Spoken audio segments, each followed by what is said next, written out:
Kapag inilalagay ka ng Diyos sa hangganan ng matinding pagsubok, magtiwala ka lang ng buong buo sa Kanya. May mga panahon sa buhay na pakiramdam mo ay hindi mo na kaya. Sunod-sunod ang problema, mabigat ang dinadala mo, at parang wala ng pag-asa. Pero tandaan mo, hindi ka inilalagay ng Diyos sa isang laban na haharapin mo ng mag-isa. Minsan, hindi agad inaalis ng Diyos ang pagsubok dahil may gusto siyang ituro sa atin.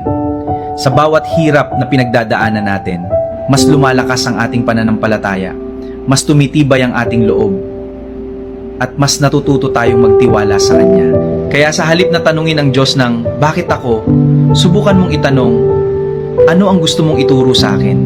Tandaan mo, kapag inilalagay ka ng Diyos sa hangganan ng matinding pagsubok, may dalawang maaaring mangyari. It's either sasaluhin ka niya kapag ikaw ay nadapa, o tuturuan ka niya kung paano tumayo, lumaban, at lumipad ng mas mataas kaysa sa inaakala mong kaya mo. Kaya huwag kang mawalan ng pag-asa. Magtiwala ka sa Diyos kahit hindi mo pa nakikita ang sagot sa mga panalangin mo.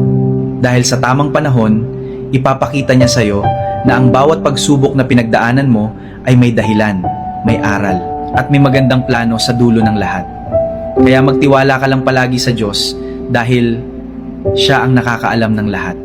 At hinding-hindi niya pababayaan ang mga taong nagtitiwala sa Kanya.